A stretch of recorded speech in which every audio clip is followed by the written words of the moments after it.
My name is John Oppenheim, and I am an Air Force veteran, retired businessman, and currently I am volunteering at Century Villages at Cabrillo, and also I am an advocate and, quite frankly, an activist for veterans who live in supportive housing and are not necessarily being taken care of, and what I consider should be done for our veterans who have served in the military.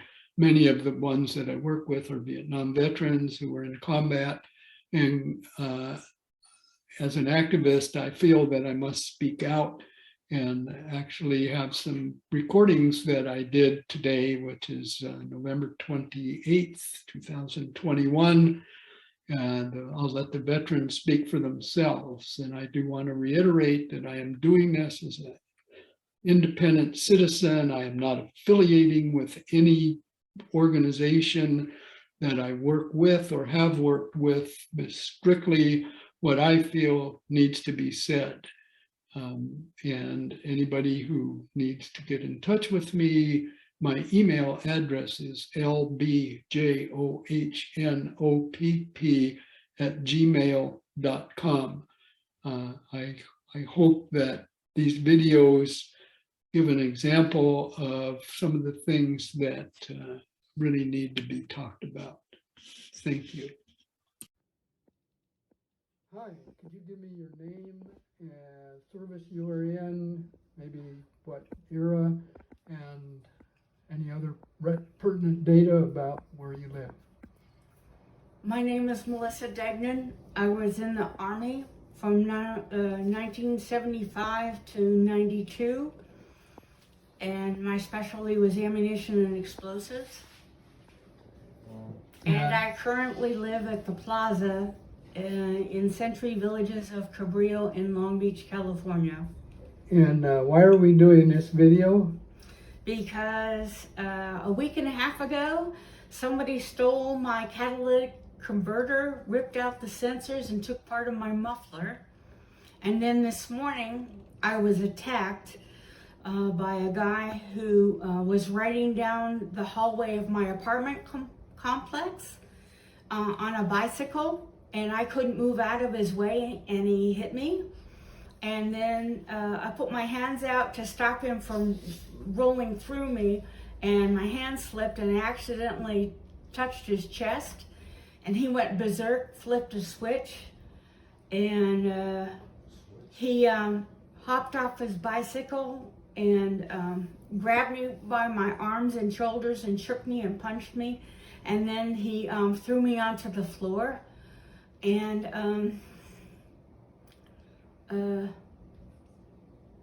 I called for help, and two other vets who live in my apartment complex came out and they chased him away. And did you know this guy? He looks sort of familiar, but I'm not really sure.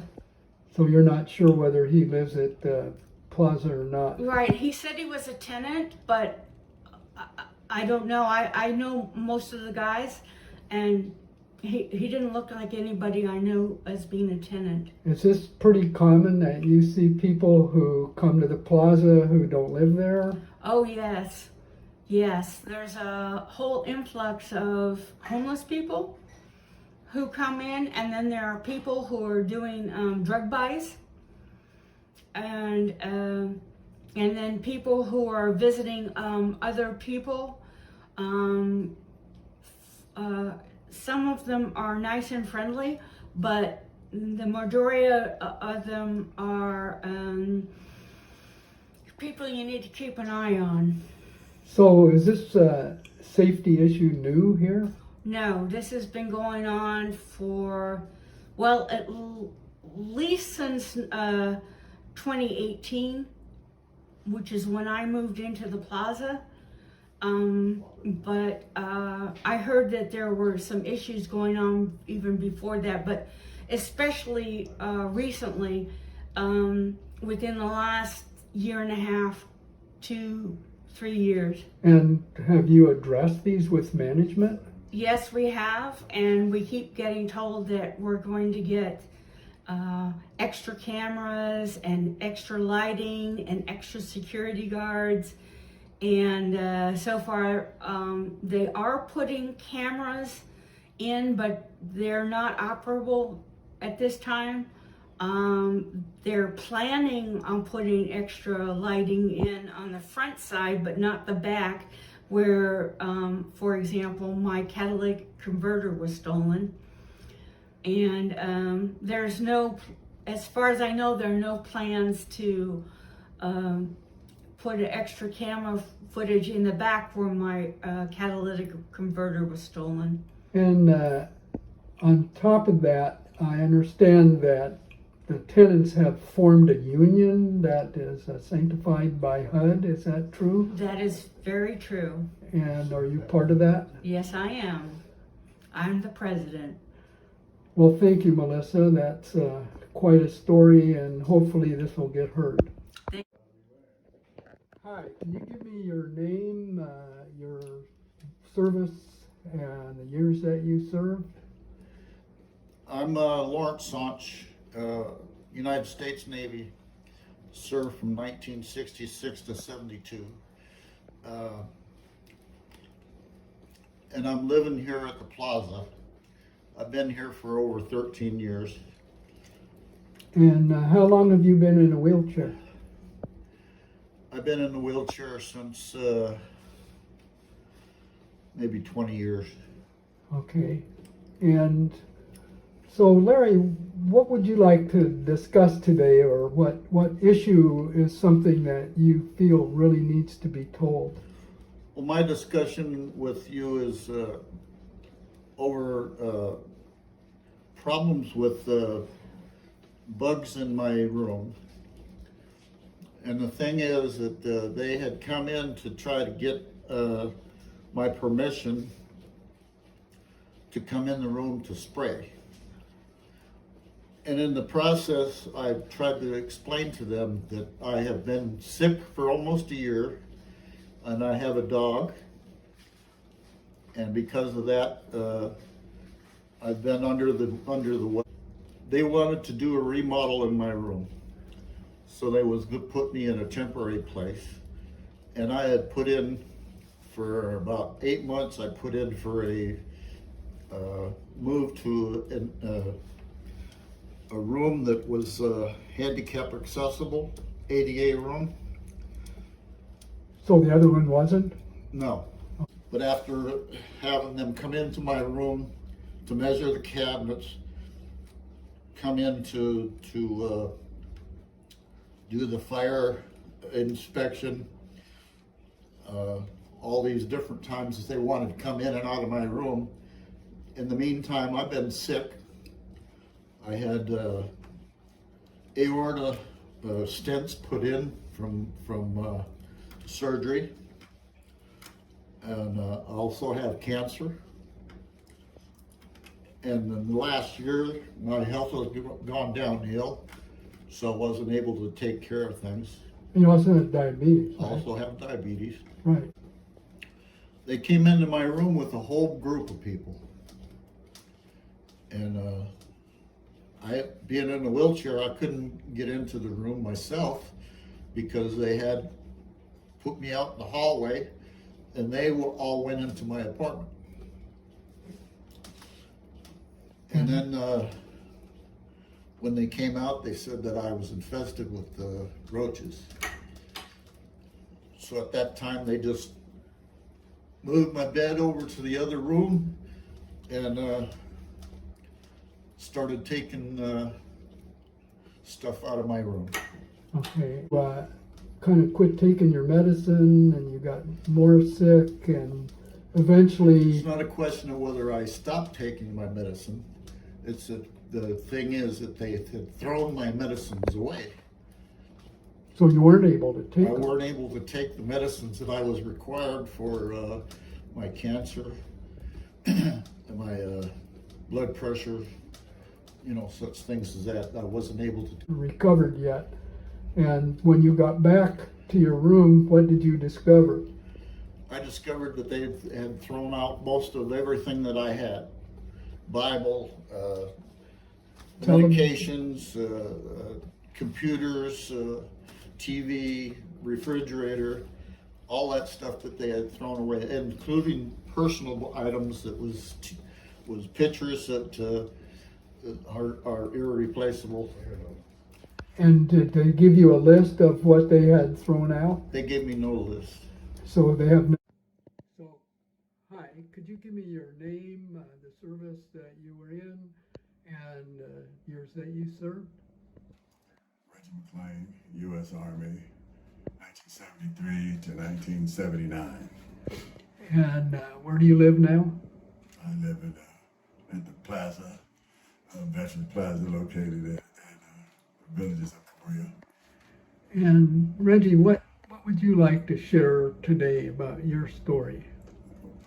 Well, I would like to see that security improved around here, and as I understand it, a lot of veterans are kind of prisoners in their apartments now, especially at night because of previous incidents and things.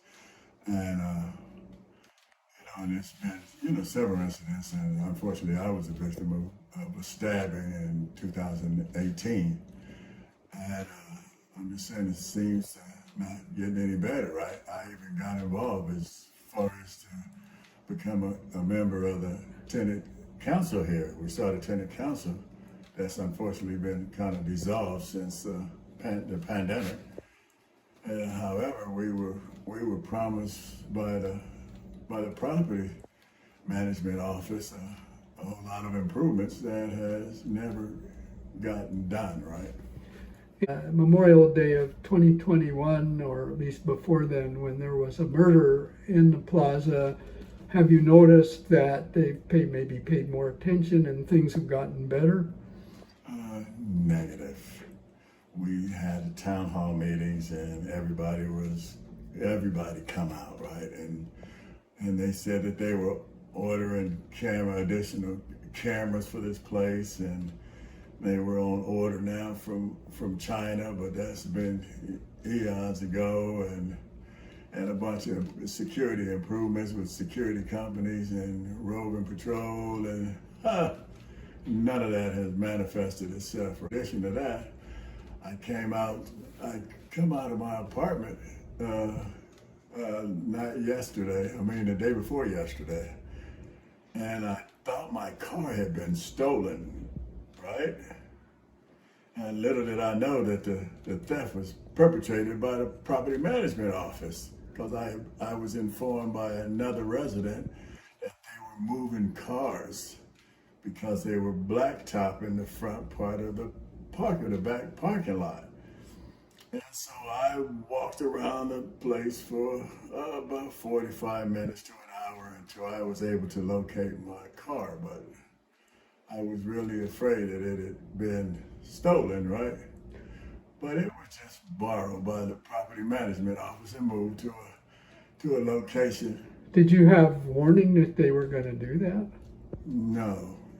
They gave us prior warning to November 22nd through the 24th, but I wasn't even aware of the last move they had, right? So it was November 25th that your car was moved? Yes. All right. Hi, can you give me your name, your service, and the years you served? My name is Michael T. Whiting. My service was Army, 1969 to 1973. And that was And in Vietnam. Yep, I was a Vietnam combat vet.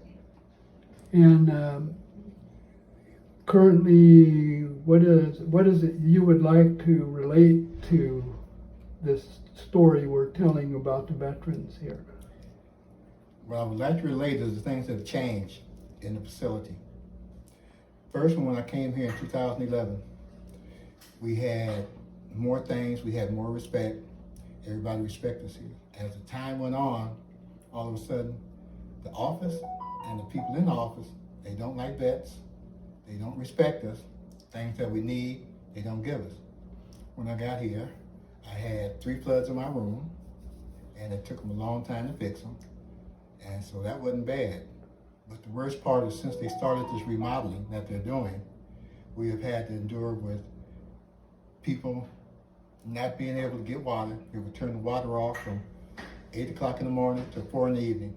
They had no toilet facilities for the vets, and it's a lot of seniors here. Matter of fact, I'm a senior, I'm 75 years old. And for security, we have ex-security. We have had 2 stabbings up in here. We have had people get beat up.